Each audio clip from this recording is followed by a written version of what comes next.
Hi friends, welcome to Ashrita's creations. ఈరోజు plant lovers కోసం ఒక మంచి మొక్కతో వచ్చానండి. ఈ ఈ మొక్క నుంచి వచ్చే ఫ్లవర్స్ లలితాదేవికే కాదు, లక్ష్మీనారాయణలకు కూడా ఎంతో ప్రీతి పాత్రమంట. చాలా చాలా ఇష్టమని చెప్తున్నారు. ఒకసారి గూగుల్ చేస్తే ఈ మొక్క గురించి, ఈ ఫ్లవర్స్ గురించి మీకు కూడా తెలిసిపోతుంది. మా ఇంట్లో 15 ఇయర్స్గా ఈ మొక్క అయితే ఉందండి. ఈ మొక్కను ఎలా పెంచుకోవాలి, దీనికి వాడాల్సిన ఫర్టిలైజర్స్ ఏంటి, పెస్ట్ వస్తే దానికి తీసుకోవాల్సిన జాగ్రత్తలు ఏమిటి అనేది ఈ వీడియోలో వివరంగా మీకు తెలియజేస్తానండి. ఈ మొక్క నుంచి పూలు అయితే సంవత్సరానికి ఒక్కసారే వస్తాయండి. ఆ పూలు ఇచ్చుకున్న తర్వాత 10 డేస్ వరకు అలాగే ఫ్రెష్గా ఉంటాయండి. ఈ మొక్క మన గార్డెన్లో ఉండడం వల్ల మన గార్డెన్కే అందం వస్తుందండి. చాలా ఈజీగా గ్రో చేసుకోవచ్చు. దీనికి ఎలాంటి పెస్ట్ అనేది రాదండి. ఈజీగా ప్రాపగేషన్ చేసుకోవచ్చు. అదేవిధంగా ఈజీగా పెంచుకోవచ్చు. ఎక్కువ కేర్ తీసుకోవాల్సిన పని లేదు. అదేవిధంగా మనము బయట కొనాలంటే దొరికే ఫ్లవర్స్ కాదు ఇవైతే. మన గార్డెన్లో పెంచుకొని మనము దైవానికి సమర్పించడం వల్ల చాలా మంచిదని చెప్తున్నారు. వీటి పేరు చెంగల్వ పూలు. మనము చిన్నప్పుడు ఒక పద్యంలో విన్నాం కదా, చేతి వెన్న ముద్ద చెంగల్వ పూదండ అని. ఆ పూలేనన్నమాట ఈ చెంగల్వ పూలు. కృష్ణుడికే కాదండి, అమ్మవారికి కూడా ఎంతో ప్రీతిపాత్రమైన ఈ పూలని ఈజీగా మన ఇంట్లో పెంచుకోవచ్చు. ఒక్కసారి ఒక మొక్క పెట్టామంటే 100 మొక్కలుగా కూడా అయిపోతాయి. 3 లీటర్స్ డబ్బా అనుకుంటా, దాన్ని కట్ చేసి పెట్టున్నాను. ఆ కుండీలోంచి ఇప్పుడు 4 కాడలు పొడవుగా పెరిగాయి కదా, ఆ కాడల చివర మాత్రమే ఫ్లవర్స్ వస్తాయండి. ముందైతే చూడండి, ఇక్కడ చూపిస్తున్నాను. ఆ విధంగా స్టార్ట్ అవుతుంది. బల్బు పైన నుంచి ఈ విధంగా పొడవుగా కాడ వచ్చి ఆ కాడ చివర ఫ్లవర్స్ వస్తాయి. ప్రతి కాడ చివర 4 నుంచి 6 పూలు అయితే పూస్తాయండి. కాడ పొడవు అనేది మనం వేసే ఫర్టిలైజర్ని బట్టి, సాయిల్లో ఉండే శక్తిని బట్టి ఉంటుందండి. ఇంకా చూడండి, చిన్నగా ఈ విధంగా కాడ చివర ఇలా ఉంటుంది. పొడవుగా పెరిగిన తర్వాత ఫ్లవర్స్ అయితే ఇలా ఇచ్చుకొని ఇంత అందంగా ఉంటుంది. చాలా చాలా బాగుంటాయండి ఈ ఫ్లవర్స్. మనము ఖచ్చితంగా మొక్కలు పెట్టుకున్నామంటే అవి ఎప్పటికీ పాడయ్యే సమస్య ఉండదు. ఒక్క బల్బ్ తెచ్చిపెట్టుకుంటే చాలు, చాలా మొక్కలు అనేది దాని నుంచి వచ్చేస్తాయి. మనం ఎక్కువ కూడా పెట్టాల్సిన పని లేదు. ఎక్కడైనా దొరికితే ఖచ్చితంగా ఒకటి తెచ్చి మీ గార్డెన్లో అయితే పెంచుకోండి. ఇక్కడ చూడండి, స్టార్టింగ్ ఇలా ఉంటుంది. ఆ బల్బు నుంచి వచ్చే కాడనమాట. స్టార్టింగ్ ఇలా ఉండి పొడవుగా పెరుగుతుంది. ఈ విధంగా దాని నుంచి అయితే ఫ్లవర్స్ అయితే వస్తాయి.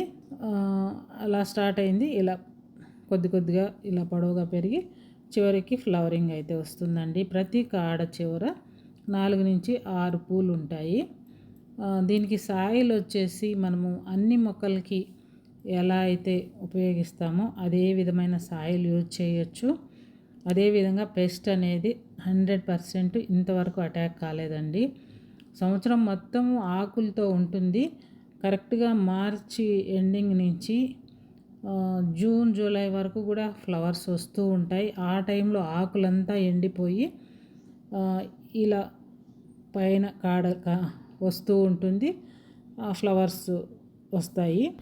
ఈ కాడలు చాలా డెలికేట్గా ఉంటాయండి. అచ్చు ఆనియన్స్ లాగా ఉన్నాయి కదా, ఇదేనండి ఆ దుంప. ఈ దుంపలు పెట్టుకున్నామంటే మనకు అలాంటి ఫ్లవర్స్ వస్తాయి. ఈజీ గ్రోయింగ్ అనమాట.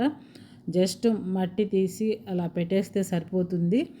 కాకపోతే సంవత్సరం అంతా మంచి గ్రీన్గా ఆకులు ఉంటాయి. ఆ తర్వాత జనవరి తర్వాత ఆకులన్నీ ఎండిపోయి మార్చి నుంచి ఇలా ఫ్లవరింగ్ అయితే స్టార్ట్ అవుతుంది. సాయిల్ కూడా చూడండి ఎంత లూజ్గా ఉందో. ఈ బల్బ్స్ కూడా ఈజీగా వచ్చేస్తున్నాయి, గమనించారు కదా, అలా తీస్తే వచ్చేసాయి. మనం పెట్టే సాయిల్ కూడా చక్కగా ఉందంటే ఫ్లవరింగ్ అనేది ఈజీగా వస్తుంది. ఒకసారి పెట్టిన తర్వాత మనము లిక్విడ్ ఫర్టిలైజర్స్ ఇస్తూ ఉంటే సరిపోతుంది. ఎక్కువ కూడా అవసరం లేదు. ఇయర్లీ వన్సే ఈ ఫ్లవర్స్ అనేది వచ్చేది. మధ్యలో అయితే ఎటువంటి పరిస్థితుల్లో ఇవి రావన్నమాట. ఈ విధంగా మనము వీటిల్ని గ్రో చేసుకోవచ్చు. ఇలాంటి దుంపలు దొరికినప్పుడు తెచ్చుకొని పెట్టుకున్నామంటే ఒక్కటి పెడితే 100 అయినా వచ్చేస్తాయండి. ఆ విధంగా ఇవంతా స్ప్రెడ్ అవుతాయి. కాకపోతే కుండీ పెద్దగా ఉండాలి. మనము ఈ ఫ్లవరింగ్ అయిపోయిన తర్వాత వీటిల్నంతా కూడా విడిగా తీసి వేరే వేరే పార్ట్స్లో పెట్టుకున్నామంటే ఇంకా మనకు మొక్కలు ఎక్కువగా వస్తాయి. ఈ విధంగా అయితే మనము గ్రో చేసుకోవచ్చు వీటిల్ని. నా దగ్గర అయితే ఈ ఫ్లవర్స్ ఈ ఒక్క కలరే ఉన్నాయండి. దీంట్లో రెడ్ కూడా వస్తుంది.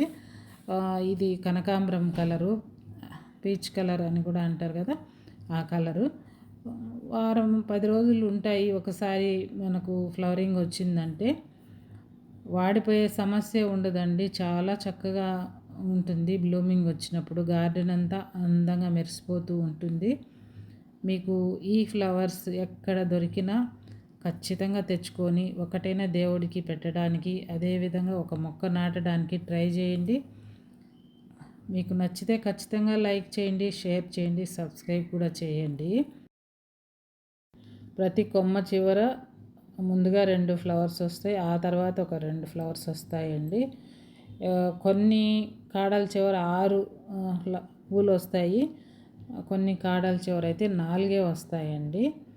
మొక్క బలాన్ని బట్టి, అంటే సాయిల్లో ఉండే శక్తిని బట్టి ఈ ఫ్లవర్స్ అనేది వస్తాయి. ఇక్కడ నేను ఈ కుండీలో కొద్దిగా గడ్డి లాంటిది ఉంటే అవంతా తీసేస్తూ ఉన్నాను. ఈ కాడలు ఎంత డెలికేట్ అంటే మనం జస్ట్ చెయ్యి తగిలితే ఫట్టని ఇరిగిపోతాయండి. ఇరిగిపోయినాయి కదా అని పడేయకండి, వాటిల్ని గుచ్చిపెట్టండి. ఆ ఫ్లవర్స్ అనేది ఇచ్చుకుంటాయి, వాడిపోవు, అలాగే ఉంటాయండి. మామూలుగా దుంపకు కాడ వచ్చినప్పుడు ఎంత ఫ్రెష్గా ఉంటాయో ఇలా ఇరిగిపోయినప్పుడు మట్టిలో గుచ్చినా కూడా అంతే ఫ్రెష్గా ఉంటాయండి. ఇరిగిపోయింది కదా అని పడేయద్దు. మొగ్గలుగా ఉన్నప్పుడు కాడ విరిగిపోయింది కదా, ఫ్లవర్స్ అయితే ఇచ్చుకున్నాయండి. ఒక బల్బ్ పెట్టామంటే వచ్చే సంవత్సరానికంతా కుండీ అంతా ఇలాంటి బల్బ్స్తో నిండిపోయి ఉంటుంది. సంవత్సరానికి మాత్రమే ఈ పువ్వులు వస్తాయండి. ఇప్పుడు పెట్టుకున్నామంటే నెక్స్ట్ మార్చి నుంచి జూన్ జూలై వరకు ఫ్లవరింగ్ అయితే ఉంది. ఇక్కడ చూస్తున్నారు కదా మట్టి ఎంత లూజ్గా ఉందో. ఎప్పుడు కూడా ఏ మొక్కకు కూడా ఇలా లూజ్గా ఉండేటట్టు చూసుకోండి. అలా ఆ బల్బ్ పెట్టేసి చుట్టూ మట్టితో కప్పేయాలి. ఇప్పుడు ఇక్కడి నుంచి అయితే వస్తుందండి ఈ ఇయర్, ఎందుకంటే ఆల్రెడీ పైన స్టార్ట్ అయిపోయింది. పువ్వులన్నీ అయిపోయిన తర్వాత మనము ఇలాంటి మొక్కలు పెట్టుకున్నామంటే ఖచ్చితంగా నెక్స్ట్ ఇయర్ అయితే వస్తాయి. డ్రైన్ వాటర్ బయటికి వెళ్ళేటట్టు ఉండాలండి కుండీలకి. ఇలా మనము ఈ బల్బ్ను పెట్టిన తర్వాత మట్టితో కొద్దిగా కవర్ చేసి అలా గట్టిగా అదిం పెట్టేస్తే సరిపోతుందండి. మామూలుగా అన్ని మొక్కలకు ఎలా వాటర్ ఇస్తామో అలా వాటర్ ఇచ్చుకుంటూ ఉంటే సరిపోతుంది. ఎక్సెస్ వాటర్ బయటకు వెళ్ళేటట్టు ఉండాలి. రెయిన్ హోల్స్ కంపల్సరీ పెట్టుకోవాలండి కుండీకి. ఇక్కడ చూసారు కదా వాటర్ వేసాము, కిందికి ఎలా వచ్చిందో. మొగ్గలుగా ఉన్న కాడ విరిగిపోయింది కదా, ఆ కాడను గుచ్చిపెట్టాము. ఫ్లవర్స్ చూడండి ఎంత బాగా విచ్చుకున్నాయో. ఇదేనండి ఈరోజు video. Thank you for watching.